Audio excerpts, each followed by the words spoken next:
কলকাতা, বল কলকাতা, বল কলকাতা, বলো বলো বলো বলো বলো বল কলকাতা।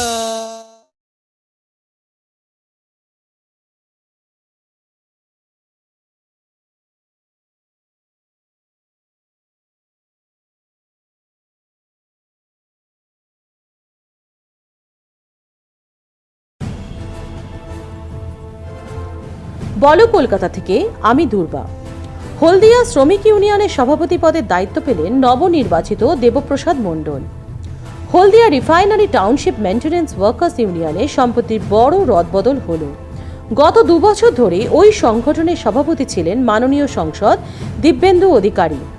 গত 19শে আগস্ট ওই শ্রমিক সংগঠনের সাধারণ সভা অনুষ্ঠিত হয়। এই সভায় সংখ্যাগরিষ্ঠ কর্মীদের সিদ্ধান্তে কার্যকরী সভাপতি তথা হলদিয়ার প্রাক্তন পুরপ্রধান দেবপ্রসাদ মণ্ডল মহাশয়কে নবসভাপতি পদে নির্বাচিত করা হয়েছে। এই রদবদলের ঘটনায় হলদিয়া শিল্পাঞ্চলে ব্যাপক চাঞ্চল্য ছড়িয়েছে। কাঁথি থেকে হলদিয়া দূরত্ব 70 কিলোমিটার। ওই দূরত্ব অতিক্রম করতে অপারগ সাংসদ দিব্যেন্দু অধিকারী এই অভিযোগ তুললেন তৃণমূলের শ্রমিক সংগঠনের সদস্যরা। এই অভিযোগ তুলেই সংসদকে ওই পদ থেকে সরিয়ে দেওয়া হলো। সংগঠনের সদস্য সংখ্যা 350। সংসদ এক সংবাদপত্রের সাক্ষাৎকারে জানিয়েছেন, এই সভাপতি নির্বাচন অবৈধ এবং দেবপ্রসাদ মণ্ডল একজন প্রতারক। অপরদিকে নবনির্বাচিত দেবপ্রসাদ মণ্ডল জানিয়েছেন, এই সভাপতি নির্বাচন প্রক্রিয়া সমস্ত নিয়ম মেনেই হয়েছে। পূর্ব মেদিনীপুর থেকে জাহাঙ্গীর বাদশাহ রিপোর্ট, বলো কলকাতা।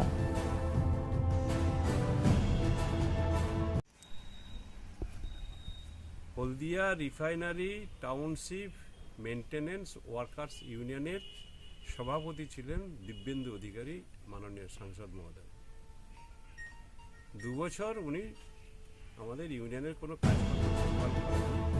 বারবার বলার পরেও মাঝে মধ্যে মিটিং ডাকতে পারছেন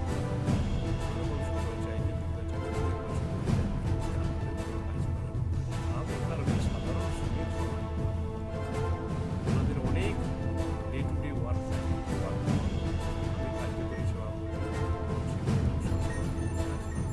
ফলে স্বাভাবিক কারণে সাধারণ সভা ডেকে সেই সভায় সাধারণভাবে দিব্যেন্দুবাবুকে না রেখে কার্যকরী সভাপতিকে সভাপতি করা হয়েছে।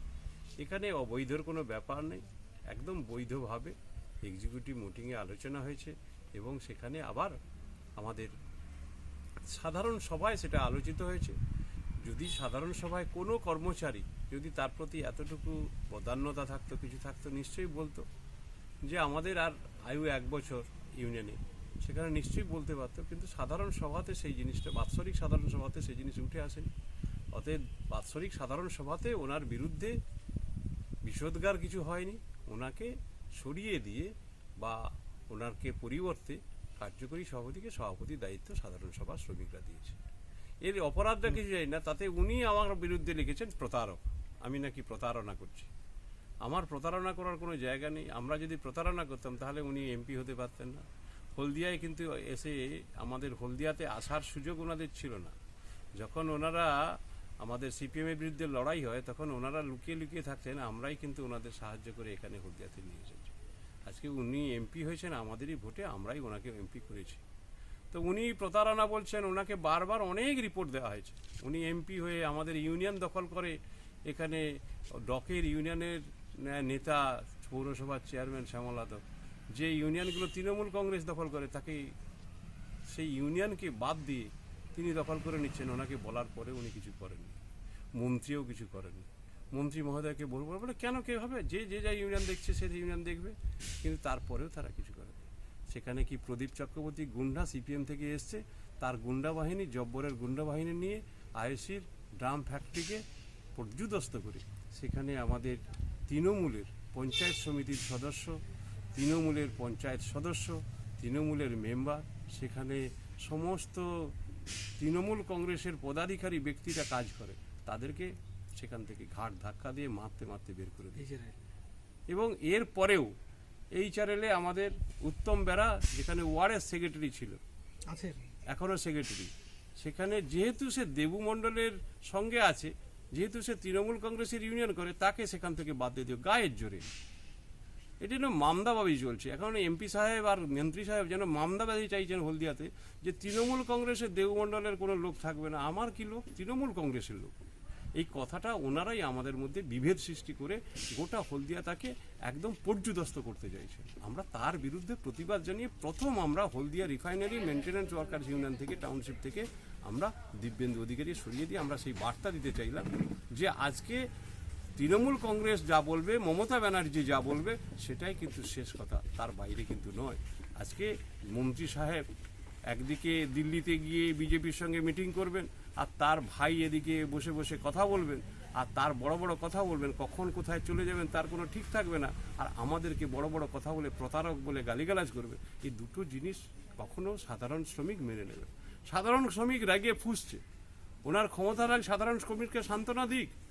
ওনার ক্ষমতা থাকলে সাধারণ শ্রমিকের সঙ্গে কথা বলে জেনারেল মিটিং ডেকে কথা বলুন, কিন্তু সাধারণ শ্রমিকের বিরুদ্ধে সভাপতি বা ধরুন আমি কার্যকরী সভাপতি প্রতারক বলাটা যে কত বেআইনি, এবং উনি সাংসদ হিসাবে এই কথাটা যে কতটা বেআইনি কথা বলেছেন, সেই কথাটা উনি সাধারণ শ্রমিকরাই বুঝিয়ে দেবে। অত তাড়াহুড়ো করে কিছু বলার দরকার নেই, আর আমরাও তাড়াহুড়ো করছি না। রাজনীতি একদিনের জন্য নয়।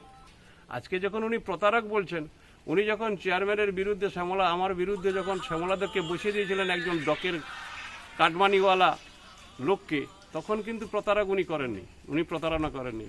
উনি আমাকে বলারও প্রয়োজন মনে করেননি। ওনার বাবা শিশির অধিকারী, যার সঙ্গে আমরা পার্টি করি, ওনাদেরকে আমরা তৃণমূলে নিয়ে এসেছি। যখন 1998 সবাই দল তৈরি হয়, তখন ওনারা কিন্তু তৃণমূলে ছিলেন না, উনি কংগ্রেসে ছিলেন। আমরাই প্রথম চণ্ডীপুরে সুব্রত বক্সী যখন আসেন, আমি প্রথম মালা দিয়ে শিশির অধিকারীকে তৃণমূল কংগ্রেসে নিয়ে এসেছিলাম। এবং তিনি তখন বললেন যে দেবু, তোর বিরুদ্ধে কোনো কমপ্লেন নেই, তোকে কোনো ব্যাপার হবে না, তুই যা, যদি কিছু অসুবিধা থাকে আমি নিশ্চয়ই বলবো। কিন্তু সেই দিব্যেন্দু অধিকারী এমপি হিসেবে এসে প্রথম ওখানে ওই পার্টির নাকি হুইপ উনি দিয়ে দিলেন। পার্টিটা কোথায়, উনি কি একা করেন নাকি ও পার্টি কারা করে বোঝে নাই, উনি পার্টির তৃণমূল কংগ্রেসের হুইপ জারি করে দিলেন যে শ্যামলাদেরকে চেয়ারম্যান করতে হবে। মানে কাটমানিওয়ালাদের ওনাদের সঙ্গে রাখতে হবে। যত টাকাখোর, যত অন্য অশালীন আচরণ করে যারা তৃণমূল কংগ্রেসটাকে চোখে দেখতে পারে না, যারা তৃণমূল কংগ্রেসের সিপিএমের লোকরা যখন নষ্ট করেছিল, তাদেরকে নিয়ে ওনারা দল করতে চায়। আমরা তৃণমূল কংগ্রেস তার বিরুদ্ধে, অর্থাৎ সেই বিরোধিতা করার জন্য আমরা প্রতারক হবো। সেই প্রতারণা আমরা মমতা ব্যানার্জির করবো। যতদিন আছে মমতা ব্যানার্জির দলে আমরা প্রতারণা করতে চাই, কিন্তু ওনাদের মতো প্রতারকদের আর দলে সেই জায়গাটা নেই। আমরাও সাধারণ মানুষ দেখিয়ে দিতে চাই। সমস্ত অজানা খবরের আপডেট পেতে আমাদের ইউটিউব চ্যানেলটি সাবস্ক্রাইব করুন এবং পাশে থাকা বেল আইকনটি প্রেস করুন। এছাড়া গুগলে গিয়ে www.bolokolkata.com ওয়েব পোর্টাল চ্যানেলটি সাবস্ক্রাইব করুন।